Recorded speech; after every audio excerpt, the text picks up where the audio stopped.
Hello, everybody. We've been playing Final Fantasy XVI, and we've been having a good old time. Yeah, it's one of those things where like I've actually was actively been like, man, I want to play more. Yeah. Yes, sir. Keep thinking about this game. Square Enix flew me out to play in London, where they had Yoshida and some other developers there, as well as the cast. Brad and Damiani got to play here locally at the Square Enix offices.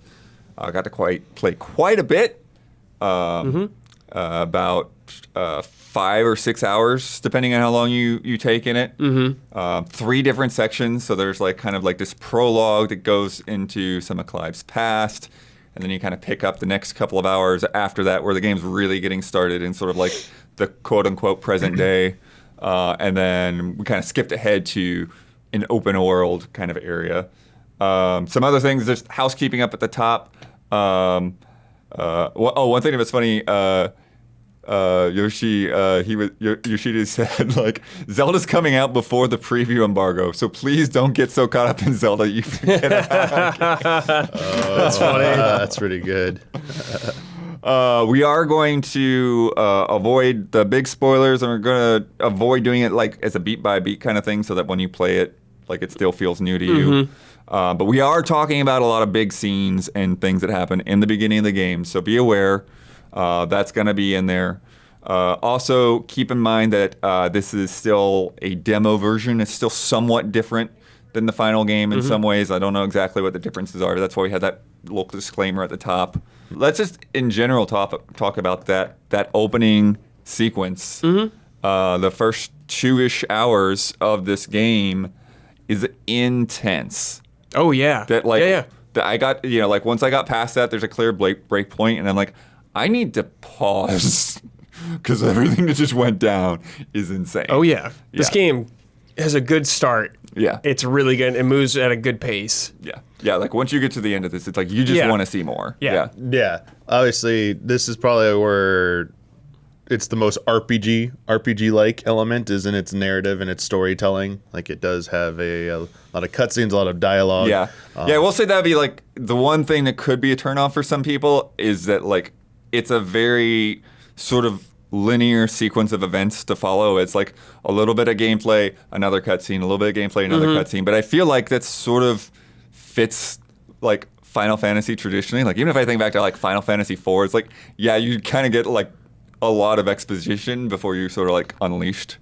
I was at the event we were talking about it. I'll reiterate it here that it feels for someone who's used to this Creative Business Unit 3's kind of MO with 14 storytelling, where it's a little bit more heavy-handed, a little bit more long-winded. They spend a lot more time on smaller details.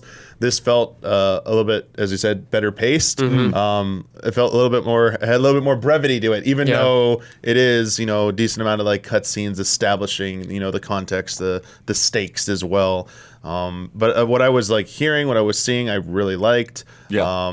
It definitely, you're going to hear this a lot. This is going to be a Bloodworth bet probably for the review. How many times is the word Game of Thrones mentioned in the script? Because they definitely, whether intentional or not, it is definitely that kind of Game of Thrones, that political intrigue. Yep. Yeah. Maybe if you're into the tactics games. I was going to say, it reminds me of Tactics Ogre and so. Yeah, stuff like that. They're definitely trying to be a little bit more mature with it. A lot of F-bombs being dropped, very violent, a lot of blood. Yeah, a lot of blood. Yeah, a lot of swords with blood and people covered in blood. It does not shy away from that. Yeah, and I don't even remember if I said it at the top or not, but I have an interview that I did with them as well that will be on our Patreon because I have to type it out. I can't just use the audio from it.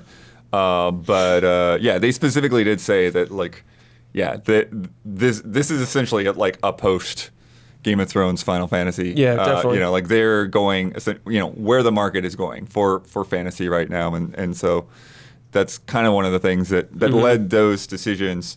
But yeah, it even goes beyond what a lot of these kinds of things that have a Godzilla movie or a superhero movie, and it's you'll see all of these buildings and stuff fall over, but they always avoid the casualties. Yeah. And in this, it's you get into these summon fights and you see this war with like all these people rushing each other and riding on chocobos and attacking, and then you see Titan and Shiva go at it, and not only is like everything getting upheaved, but you see the people dying smashed, from all of that, and and trying to avoid getting crushed by a boulder or whatever. While it's a very different tone that we're used to Final Fantasy, I want to just say it still feels like a Final Fantasy game still, despite like how violent it can seem and the tone of it, but it's still like the hallmarks are still there that you would expect. Yeah, I like obviously you want to like play more to see that. It had the vibes, but it also definitely is like very much more like a character action game. Yeah, gameplay wise, it is. A lot of people were tossing around. It felt more like God of War. It feels structured. No, I mean, the layout of the structure. Sure, yeah. So we were talking about the linearity of it. Like it's like kind of structured like that. And then the kind of how it felt with the pacing as well. I mean, just the scale of it. I mean, I'll be straight up. The scale of this opening, it makes me like kind of feel like God of War. What were you doing? Because it's like, it's kind of out God of War, crazy. God of War right now. I mean, and we've seen in the trailers, obviously other huge scale things.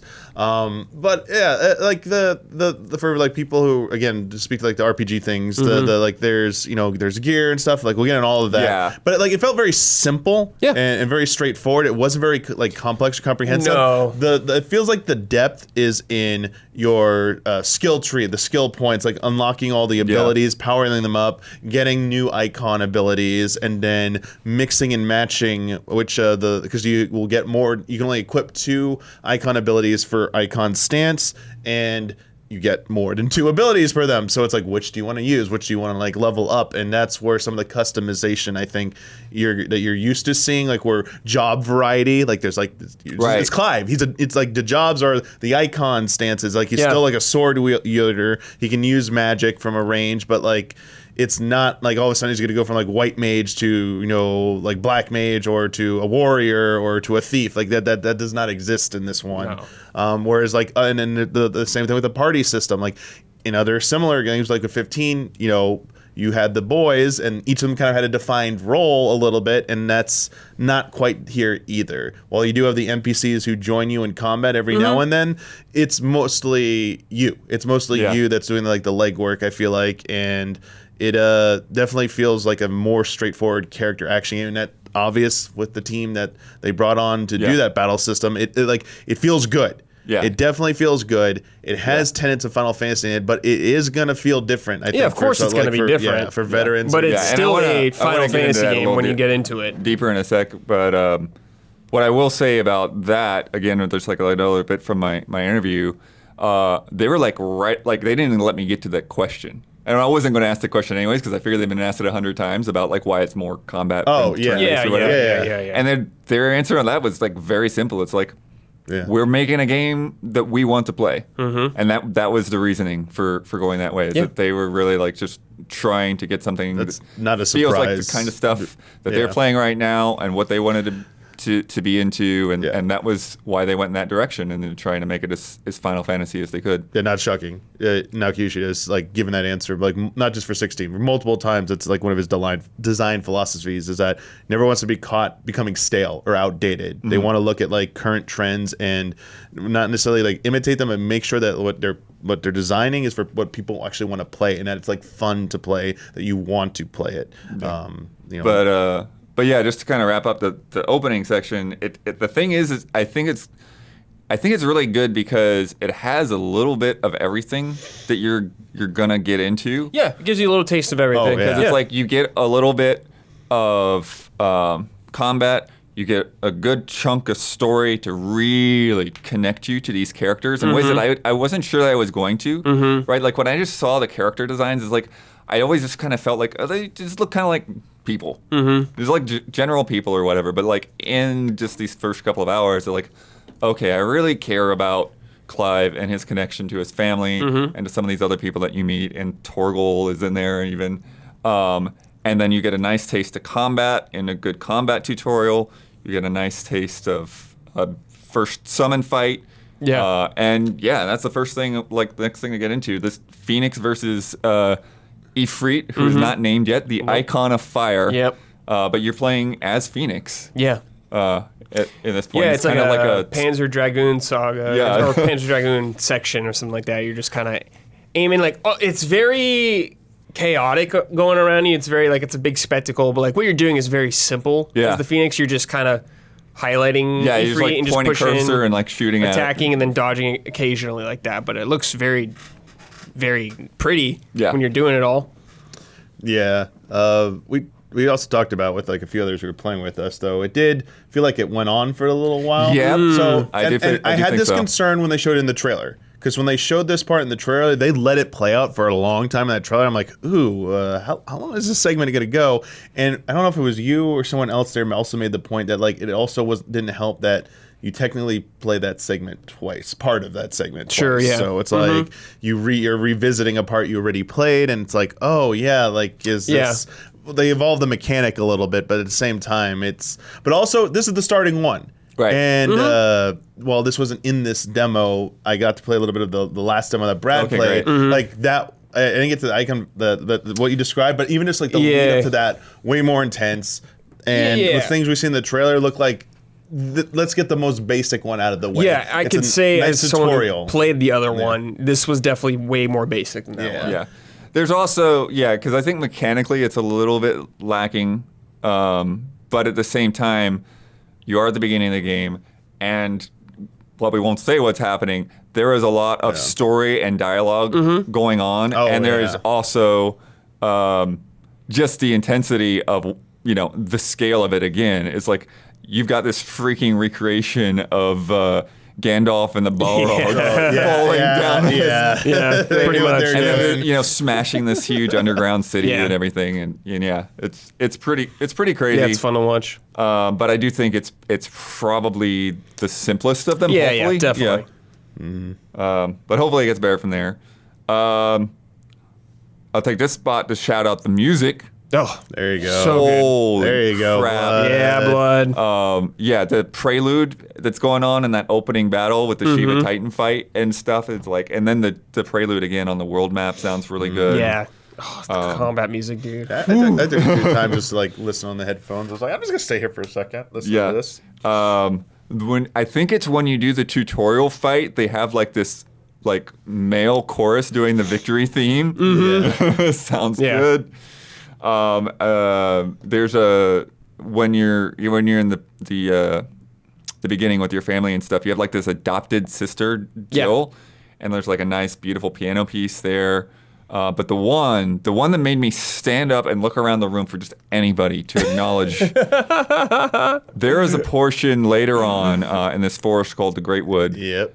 And the combat transitions for the music in here were insane because it was the same song and it went from kind of quiet exploration vibes to you start attacking this thing and everything ramped up and built up and then you finish the fight and then it went back down and it was just like it was the same song the whole time. It just changed in intensity so naturally and smoothly that's like would be easy to miss. That's Soken's experience showing there, having to work on 14 and having to make like multiple versions of a song to suit like there's a daytime, nighttime, in combat one, like basic combat enemy, boss combat enemy. Like it just, taking this and applying it now to something that's maybe a little bit more streamlined and a little bit more focused. As a single player adventure. So it's kind of like nice to see that talent coming out there. And like there's just a small sample. Like we've been hearing like a lot of the same like kind of like themes being in a few of these songs. So I'm like curious where we're gonna go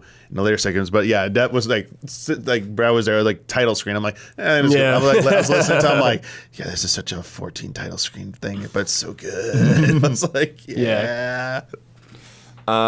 performance, which again, not final game. But even in performance mode, it's not super smooth. Like, it's not stuttery, choppy. It's like there are times when I wish it were better.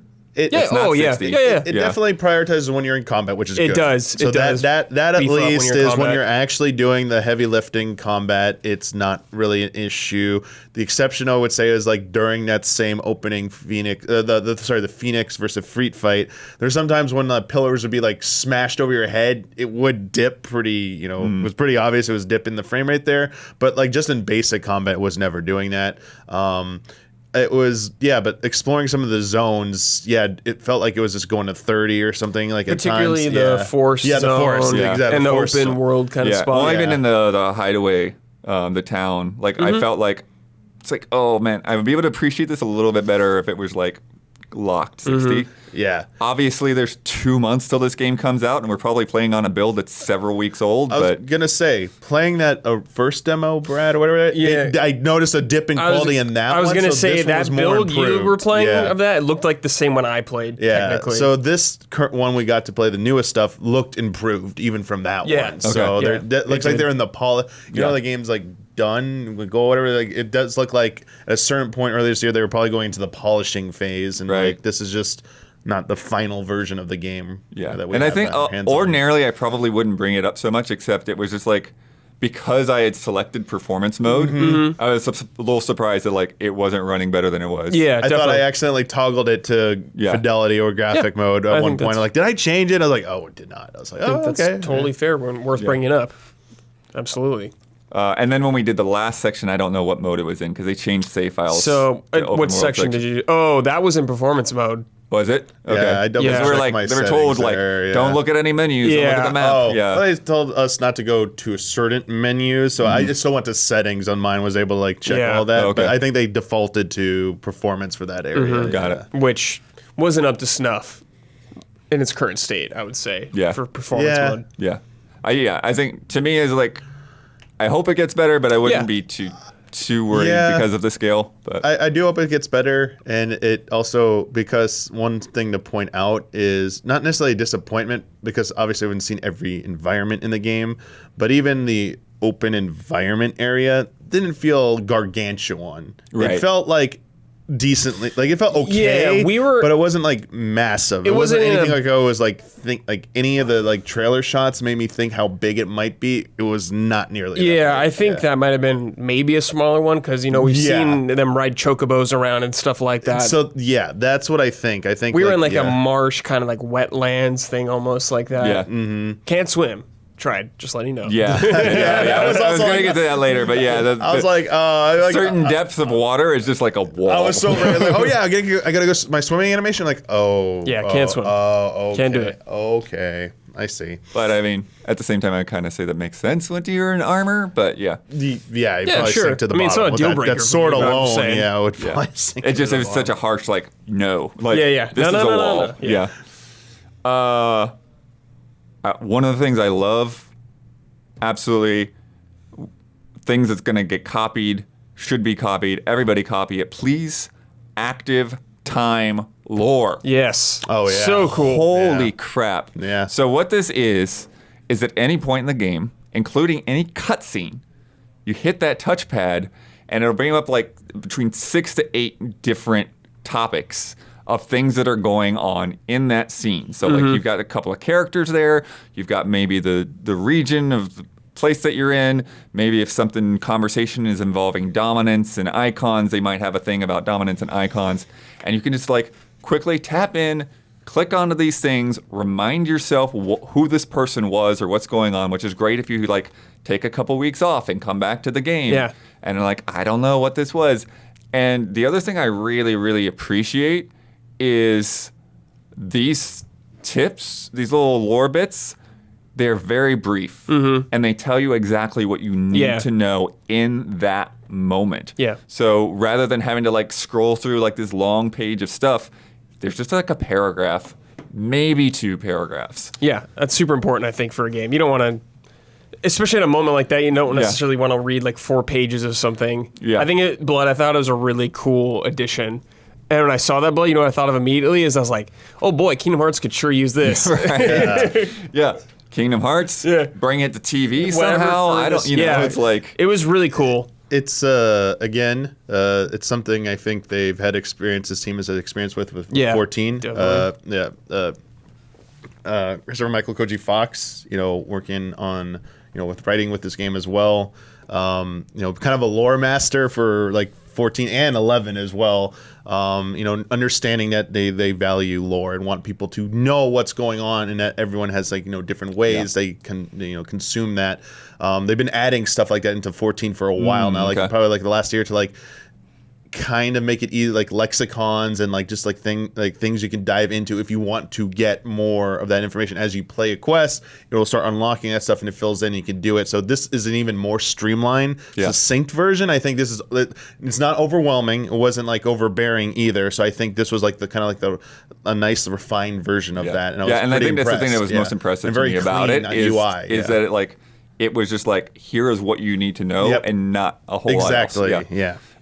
And if you do want to know more, or if you want to go back and read old ones, there's a spot in the hideaway. There's a lore master in there so good. that keeps all of that, all those records for you, and you can see the collections and everything that you've found so far. And if you want to dig in, and actually I did, popped in and like, okay, what? I'm not sure I fully understand how dominants work, and like, okay, here we go. Exactly. Yeah. I like the little segment about like the verb for when they transform called priming. I was like, oh, okay, because it made me happy because like, they're primals. I was like, okay, here we go. I was like, all right, I got some of the lore there.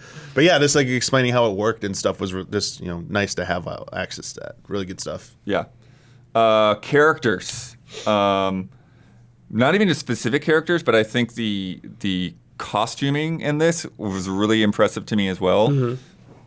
They have a lot of detail and a lot of like wear and tear and stuff. But not only that, but it's like there's so much attention to the fact that you can tell who somebody is by the way they dress. Like you can figure out what region of the world they're from, what faction they might be part of, what like class they may be, whether they're, poor or more noble or all that. I mean, some of that seems simple, but it's like there's just like a lot put into every character's costume design, even just like basic NPCs.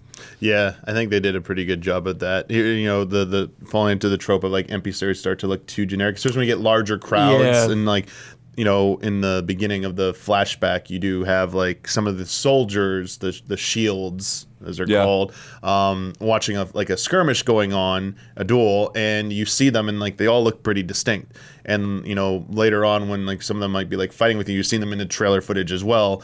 They spent time with them. They developed some of these characters as well. There's a lot of them that have names in it you recognize. Also, another accessibility thing they had. It's not turned on by default, but like having subtitles and speaker name options so you can see who's speaking to you as well at any time was like really nice to have. Yeah.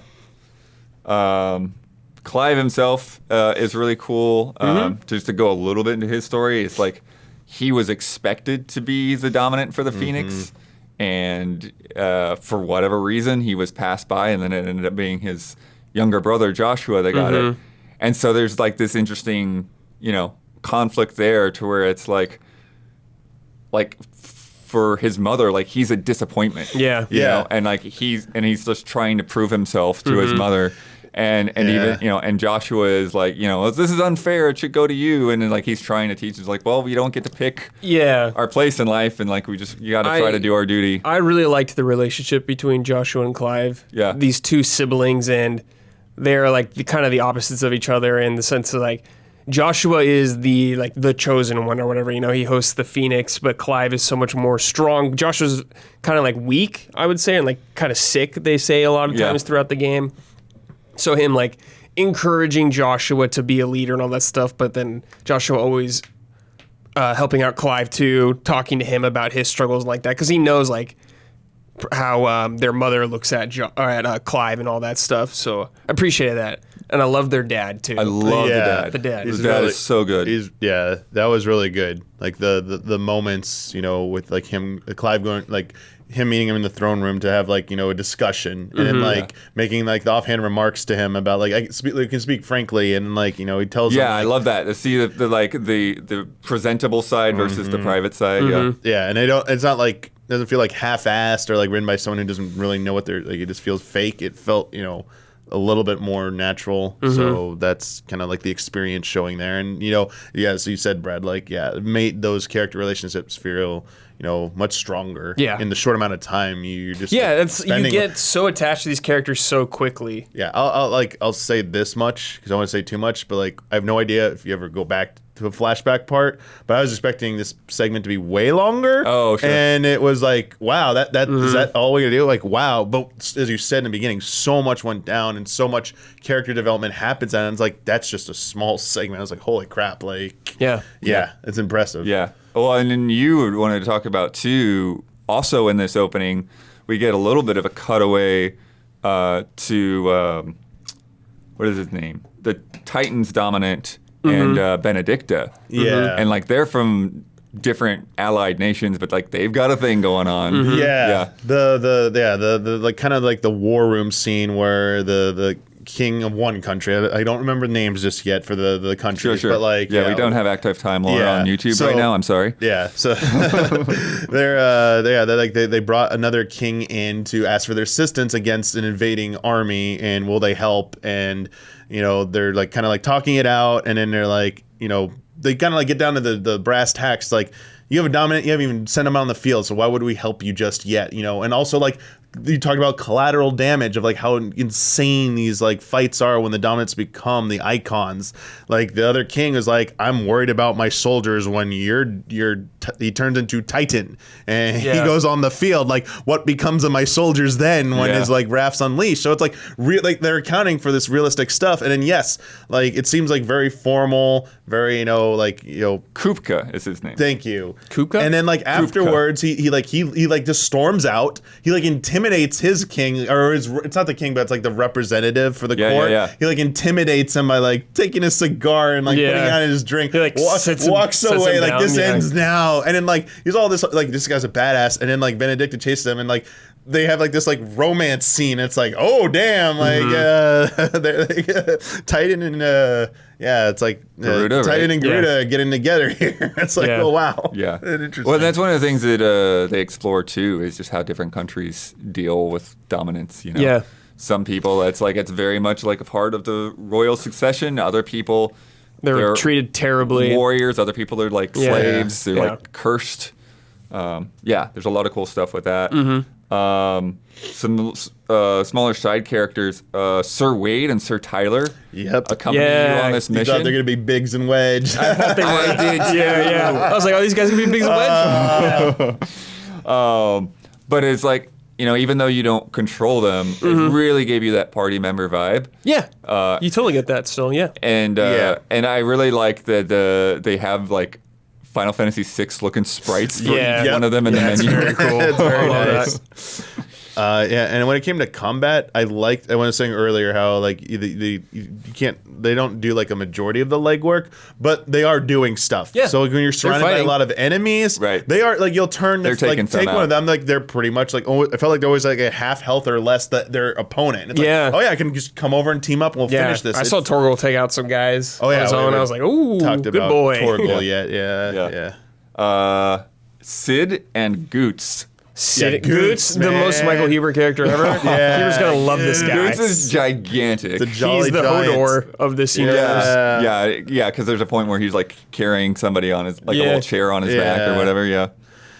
I like Sid. Oh my God, just I love like Sid. that voice. Oh god, that voice is so good. And just like his pitch, like when he's explaining the hideaway, explaining to Clive, like, what are you gonna do now? Like, obviously something. Clive's in a certain situation we won't get into, but he needs to make a choice, like who he wants to join and who he wants to fight for, and. Like I love that discussion between him and Sid. Like Sid knew everything. He's like, no bullshit. He was like, I already know all this stuff. You don't have to like play coy with me. Like, and like here's an option for you if you would like to do this. And then, slowly going around and if you want to helping the people of the hideaway and getting to know all the NPCs there who have a little bit of background, like Karen who runs like the item shop. You got like I forgot the blacksmith's name already. Oh, I love that guy too. But like the having a tavern called the Fat Chocobo. So good. With the orchestrion machine, 14 people. Yeah. You can change the music out. I thought of Blood immediately. Always love having an easy access to the soundtrack. It's also nice in there too. too that they have they show you how they're unlocked. Yep. Like some of them are just unlocked in the course of the story, but then they give you hints on the ones that aren't. Yeah, you unlocked them. There's like a training thing in there. We've seen it in the trailers. It's like in the hideaway too. It was just like it's very much like the VR training in FF7. Yeah, it was just a tutorial, but then like the thing you were alluding to about the like arcade like time or score trial stuff. It said eventually that would be be played there. Yeah, didn't get and to there see was a that, stage replay feature, which I'm not exactly sure. Yeah, you're gonna I think that's what it is. Like we play Yeah. boss encounters for like a higher score, you know, and compare those online. That's very, very cool thing there, especially like if you're like, I love the training thing because like a lot of those are remedial enemies. If you're just like struggling on one of them, there's a certain enemy type that's been in both demos now. The like assassin, like the knight assassin or whatever, like that one I feel like is a good one. Like I'd like to go back and practice that one, like learn like maybe the tells. So they're really giving you a lot of tools there to get better at the combat on top of stuff they've already talked about a million times about all the easy mode items that like make it a little bit more manageable for people who maybe don't have good reaction times. Or I'm going to say this now because you already brought up Torgal. I tried doing manual Torgal because you can issue Torgal commands.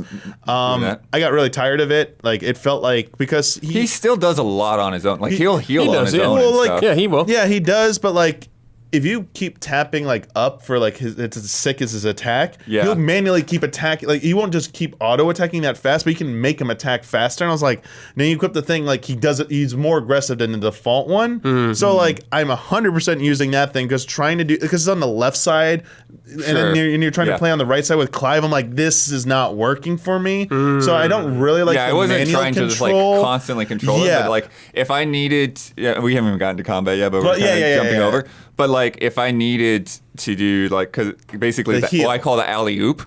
So like, he'll jump up and attack, and then knock an enemy down, and then you follow up. Yeah, I was using him to juggle guys to like launch them in the air for me at certain parts. Yeah, like that was the most useful was him like the heal or the juggle, but I kind of feel like with how more complex the combat system is going to get as you unlock more icon abilities, I'd probably rather like I don't feel any kind of shame in like just let him like just auto do Torgal. Yeah, but and if you're not aware, basically there are certain accessories that you can use. You can equip 2 at a time that are essentially 3. I think there's 3 slots, but I think you can only equip 2 of these. Oh, okay. Accessibilities. There's a limit on those accessories. Yeah. All right. Because it did start with 2 equipped for us, and like I just took them off right away. Yeah. It's like, But so like things that like would maybe slow down time when it's time to dodge, or dodge automatically, or use potions automatically if you lose all your health or that kind of thing. And one of them, when you get Torgal into your party, is just let Torgal do his own thing. Yeah. Continuing on with the towns, some good architecture. I like that when you're just wandering around, that like just quick consumable items are just like glowing spots, so they're not that hard to easy to see, pick out of everything. Definitely. But then more significant things are in chests, so you do have to keep your eye out for those. You also only have.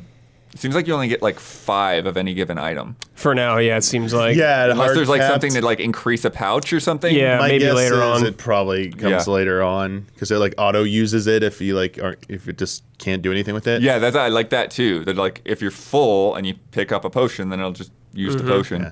Well, I mean, like using like the potion stuff, but when we get to combat, like the other items, I think were very handy and came very useful. When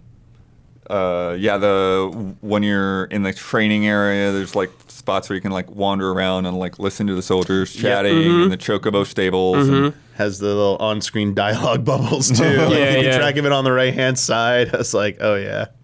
I really like the architecture throughout. Oh yeah. The inside of the first palace or whatever. Gorgeous, man. Yeah. And then the hideaway is like there's like some other civilization we don't know much about yet, called like the Fallen, ancient, something like that. And like I was looking at like one of the active time lore things, and then like when I talked about like used to blot out the sky, and I'm like, wait, are these space people? Yeah. Like what's happening? Yeah. We'll find out probably. Yeah. There's also some blight that's part of the conflict. Yeah. The land is just like losing its magic, and like animals and monsters are like moving to other regions and causing havoc and all of that to try to escape the blight. And the hideaway is in the blighted area because they know nobody wants to be there. It's like, all right, we're safe here. Yeah, good hiding spot. Let me see what else. There's a bard singing in the tavern as well, which is nice. Oh yeah, that is nice. Yeah. Yeah. He's over in the. Oh yeah, I remember. We talked a little bit about the blacksmith. You have to do like a little quest for him to even start talking to you. I did like this. Nice like. I like because Bring him it's a like drink or something. Icebreaker. these quests are that introduce you to these people here. It's like one of them's like, hey, the cook. You'd have to like give people food around the table, and everyone just learning about. Yeah, Clive. I like delivering the soup to And people. Clive kind of learning the ropes of how things work around there. I did like that. Yeah, the bottle too of alcohol. Yeah. For the blacksmith, that was great. And then you do have crafting materials in the game, so you can craft new items or upgrade items. Yep. And so I was kind of like, I'm close to this amount of items, so I'll wait. And then I did a couple of the other side quests, and I got what I need for this. Oh yeah. The swords do look physically different. Yep. Yeah, they do. sure yeah, do. They do. Which is nice. Very nice. With side quests, you can have up to 3 pinned to the screen alongside your main quests. Yep. That's nice. Yeah. Good little side And you quest can change the management. priority like a lot of games do now too. Yeah, which one's the active focus? Yeah. And then we already talked about the battle practice stuff. Combat. You auto jump and grab ledges and stuff. Yeah, too. that's You don't have to like nice. tap a jump button. The first one, I was like, let me hit jump. And it was like, I think it just auto did it for me. And I'm like, next one, I just the arrows. I just like tried it. Like, yeah, just auto does it. That's nice. Yeah. Though there are things you can interact with that do require some input, like the R2 thing, like the big push for like some doors or breaking through like some like wood like boards to like go through a path in one point. Yeah, it's kind of like small touches like that. Keep it a little bit more interesting. So there's square button is like your melee attacks. You get kind of like a simple like 4-hit combo. You hold it right to like kind of charge up. Yeah, if you unlock that ability, you can charge your blade, put your light sword on fire. Yeah, those are all in the abilities. But your basic is like square, 4 squares, as you said. Yeah, it's the basic melee combo. Triangle is like your spell button. So it's like a little fireball. It's a little range. Yeah. Which you can unlock to charge Charge, too. and also you could string it with the 4 hits, and That's then my favorite thing, Blood. Yeah, so it's like 4 squares and then a triangle right after timed right, and it does like a little burst knockback, which is like really nice. The thing where you can hit him with the sword, and right when you hit him with the sword, you can push triangle again. He'll like do a range attack, like close up, but you can just chain these together, and it feels really satisfying. Yeah. I really like the. Oh my god, the Phoenix Rising Phoenix. thing. Yeah, Rising Phoenix. So those are the icon abilities. Yeah.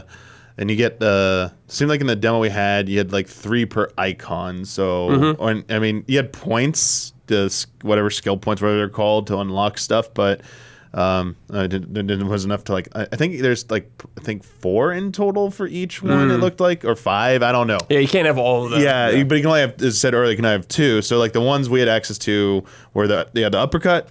Yeah. The AoE spin, and then the coolest one for me was the flame wall, which was the projectile parry, but also he did like a flame slash. Even if he didn't hit a projectile, it was just like defensive wall, and then did this like slash that covered range that would also do a knockback.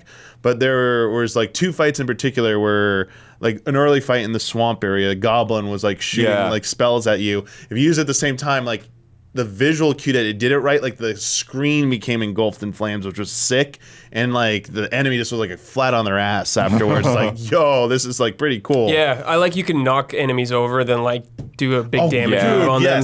And like it's not like really a prompt; it just does it. You just do if they're on the ground. Yeah, and there's like different animations. Like there's like the down stab, like a kick. I was like, dude, this is pretty cool. It was sick. Yeah, nice animations for the combat.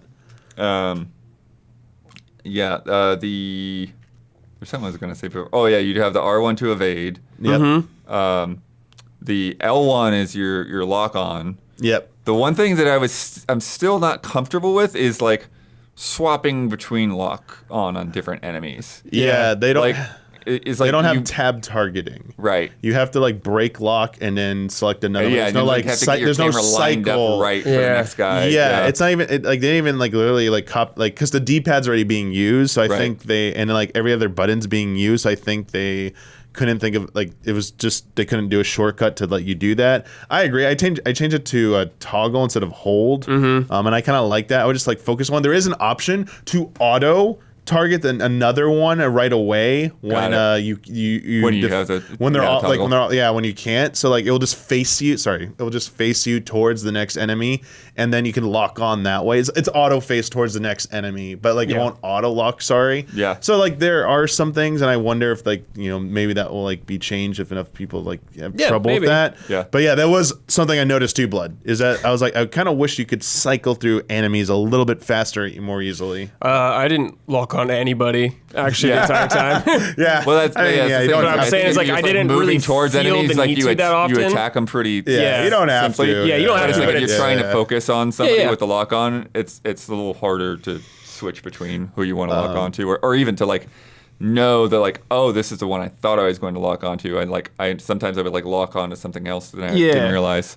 You also had for Phoenix mode, you had like a gap closer, like a Phoenix dash. Yeah, every one of my favorite things. Yeah, really nice. Dash primal in thing does. and hit them. I kind of like it took a tiny bit of time to get used to that and versus dodge, because I kind of was like initially wanting to have it be a dash away as well, and it's like no, it only closes distance. So I was accidentally hitting it sometimes. Like, oops, that's not dodge. But yeah, like the dodge and doing like a perfect dodge, opening the window for you to do like a slow down attack, and then them introducing parries, which is really just like an attack at the right time. Yeah, that's one of the trickier things to get right. I feel like it was easiest with guys that would do sort of like a spin attack, and so when they would spin around and they're like, bam. Like, like the big club wielding like ogre dude, like was like very like good practice for that. But like smaller enemies like the goblins, like it would just happen by accident. I wasn't trying to do it on purpose to them. It was like, oh, that was just nice, that this happened. Yeah.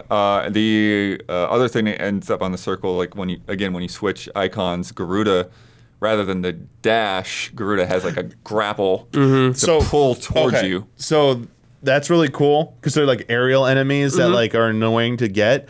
I hope at some point there's a grapple to enemies though as well, because I'd like to see like do air attacks. More advanced aerial combat, because Garuda, one of her abilities is the one of the arrow thing is the lift up thing, and it's like, oh, I want to stay up here, but some of the basic skills that aren't tied to a icon is like essentially Helmbreaker from Devil May Cry, which is like the down sword, like you just I love that down really attack. Fast. You can also do Stinger. You can unlock a thing where you like Stinger. basically jump off of an enemy. Oh, the toe tap thing, and then you could like do that the helm and then splitter, do the down strike, and then they have the gap closer with an attack though, like just Stinger from Devil May Cry, where your sword just goes out, and then like the one I didn't bother unlocking and I didn't see any use for yet, which I hope maybe they give a use for, is the taunt. Basically, there's like the thing to like I don't know if pull aggro, like grab an attention of the enemy. I was trying to remember. I think they said something about it. My before. guess is there's probably it might be score quest thing. where there's like you have an NPC with you and like they can't be attacked. So like, that could be protect them. But other than that, it didn't seem pretty useful. But all the other ones were great, like you said, like the flame sword, just charge that up and walk up to someone and just like bam, that first hit. It's like so devastating. I loved that. The run is just the analog stick. Yep, just hold it. And it's just the Devil May Cry 5, how you start slower than it boosts the sprint. It's straight out Devil May Cry 5. I was like, please just can I just like tap? I was like double tap or something. Why? I gotta like hold it down for so long. But I mean, for the super run, but it's like, but I mean, just in general, like, you just move the analog stick slower to walk, and you move it all the way to run. And then, when you're in like an open world area, then if you run for long enough, then he gets a speed boost. Yeah. And then they have this little thing with the level design where they have these like ghostly butterflies that show you the way ahead if you're not sure. Or Animal Instinct. The L3 as well. Yeah. If you really just want to know where to go, then any point. Which later on, Torgal becomes part of that. Yeah, I like that. How like falling. Yeah. Like, and he even says dialogue. All right, boy, show me the way. And like, there's good interaction there. And important note with the skill tree, you can respec anytime. Yeah. There's no cost, no downside. Just you want to respec. Try something else. Was not surprised to see that. I was like, yep, that's totally going to be that way. Some of the dungeons we talked about the marshy area with the rotting houses and the goblins, which are basically like the standard original early Final enemies, Fantasy yeah. imps. Yep. But seeing nice different, and grody. but yeah, but seeing them in different flavors, like melee sword users, casters, like the leader with the horn. Yeah, the big guy that you're talking about too. Yeah, and then they summon there like this is cool to see the enemy variety. They look really great. Yeah. In that area, you fight the marble, which was a great fight. Love to see it. Such a great fight. Love to see it. Yeah, I had a small minor gripe, but otherwise, like it was very satisfying to play. Like just presentation wise, very well done. Just felt it was a little too easy to just keep strafing around his back. I was like, oh, sure. I was like, Yeah. But he does. There, I think like he does do the bad breath that goes out all the way. And he also 360. does he does a 360. He does that gas plume thing, but he also has like a tentacle spam that I saw. Yeah. That I guess he didn't do it to me. I see. That like will catch you, and a lot of other enemies do that. They have a you can't just hide on my rear side for very long. I'm gonna do something that's gonna get you, and like it was in the last area we did, I called them Aurochs because they look like Final Fantasy X Aurochs, but they're called like bighorns or whatever. But yeah, like, okay, I know what you if mean. you stay behind like the giant bull looking things, but like they have a cool move too. But anyway, yeah, like keep going. Sorry. Yeah, no, you're good. You're good. Yeah, and then cinematic strikes happen in there. Oh, it's a quick Like time take it event. or leave her. Yeah, it's like a quick time event. Yeah. I'm playing a fun game as I will be playing through it, and I did in a demo. Try and guess when they happen and like spam it ahead of time and see if you were right. So like I was like, all right, this is gonna be a defensive one. I'm like, and like seeing it just go off instantly, I'm like, yep. So Yeah. I'm gonna do it. I want to see, is there an option if I fail if I hit it the wrong one? Like I just want to do that because that made it more entertaining. But yeah, it's just for Yeah, it's like what, red square, you push square. it's R1 or L1 or L1, I think, when it's blue. yeah. Then there's like ones where you have to like spam. Yeah, they called it something else too. Yeah. But yeah, there's a It's match like all one. intense around it. What's going on? Yeah. I'm like, oh my god! Yeah. Like, holy crap! They're going to. Yeah, I mean, if it's gonna be a cutscene, like I guess do something, but Yeah. for some of those it didn't make sense. Like the assassin dude, I was like, this is a regular fight. Why? Right. Anyway, whatever. Yeah. The fortress, though, you fight a dragoon.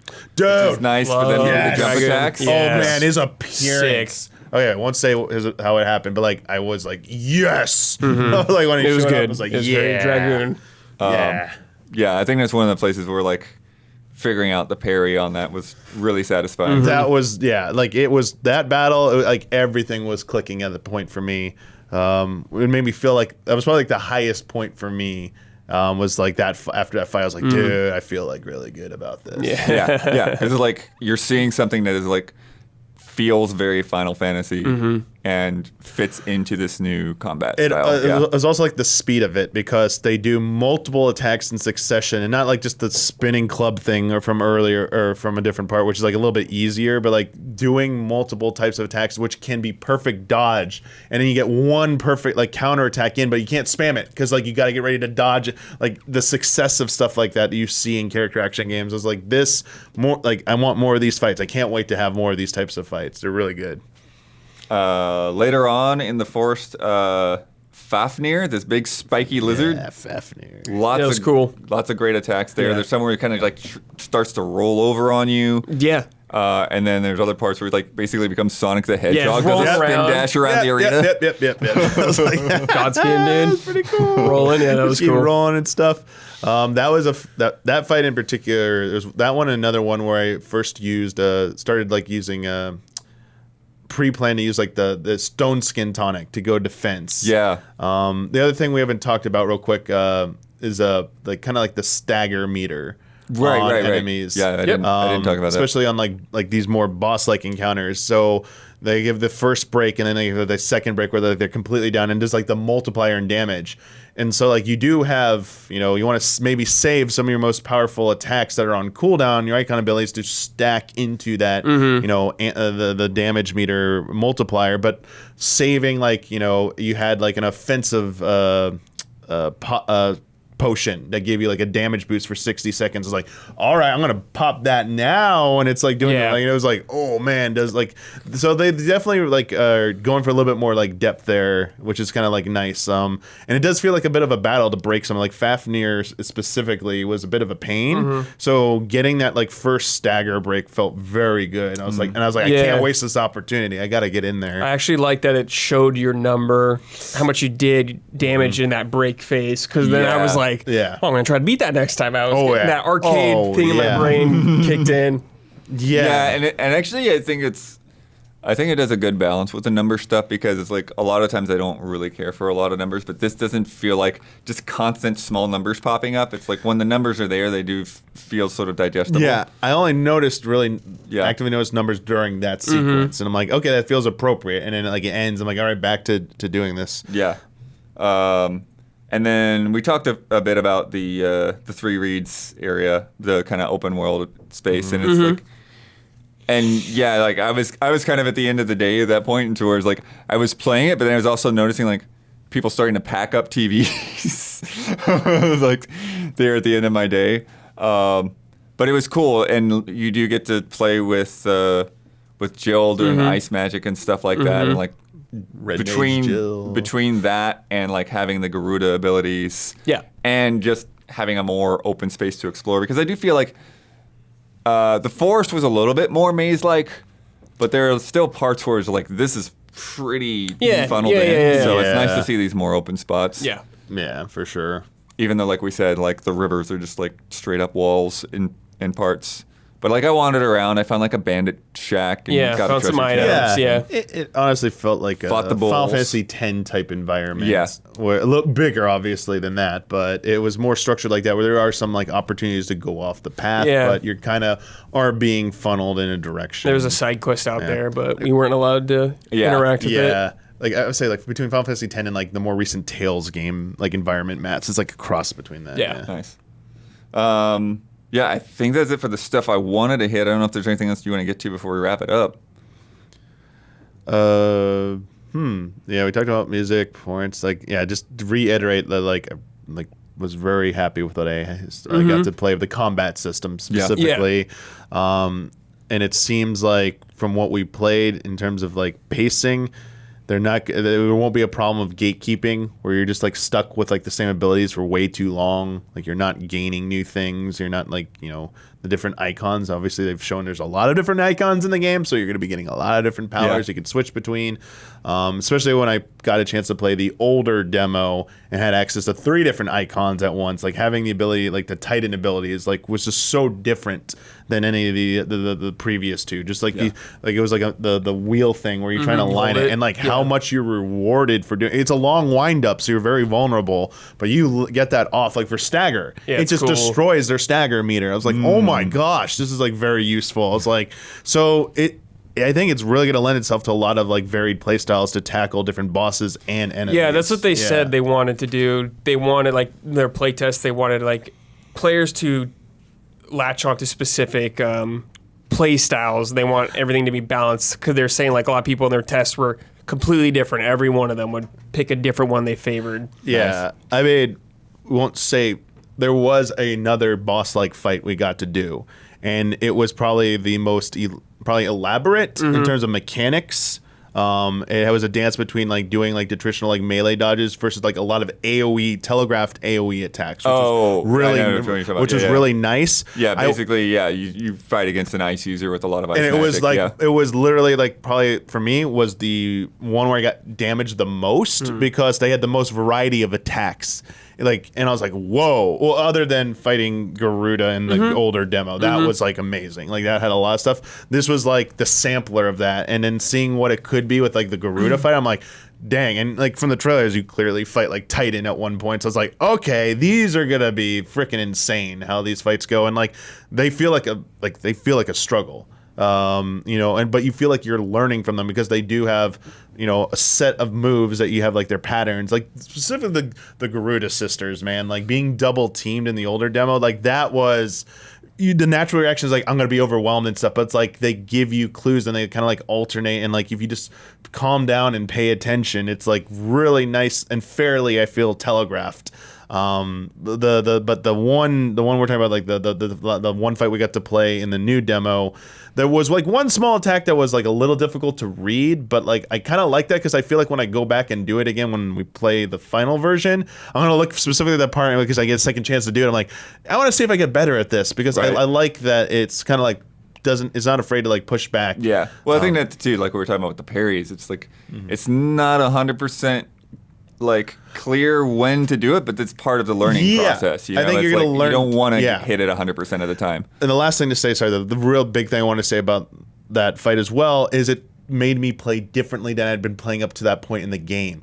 I was basically like waiting for an opening and then like going really ham on the melee combo and then like staying in close, trying to either perfect dodge. This felt like there were a lot of sequences where it was encouraging me to stay back and be ranged. And like if you're looking for that Final Fantasy like kind of like I felt like more like a caster at that point. That was like a small sampling of that where like I'm playing this differently enough that it feels mechanically very varied at this point, not just in like the boss's mechanics, but what I have to do, and not just like the skills I have, but like I'm used to being so melee oriented. This is kind of nice that you're making me hang back and do this. So I'm curious if there are other similar sequences like that because it was just like a nice change. Yeah, I felt like it was a curveball. I felt like I was doing a lot of like kind of the back and forth. Yeah, you know, it's like hit him a couple of times, rush in, knock him around a bit, have to dodge, take advantage of my distance for a second, and then get back in there when I felt like I had an opening. Yeah.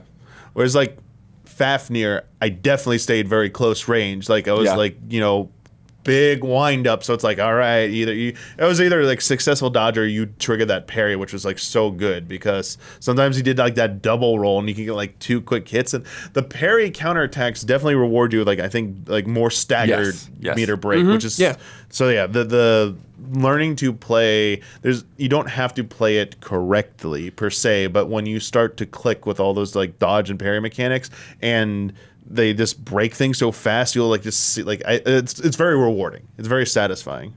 Nice. Awesome. Well, thank you everyone for tuning in.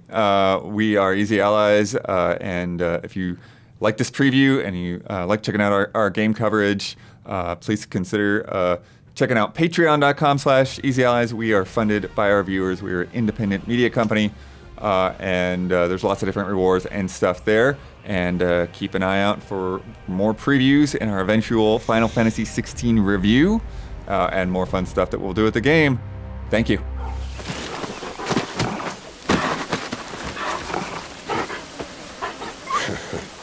That there is a fine hound. Soon took to hunting, fearless as you like. It's good to have you back, Torgal. Now, we don't want to be caught in the forest after nightfall.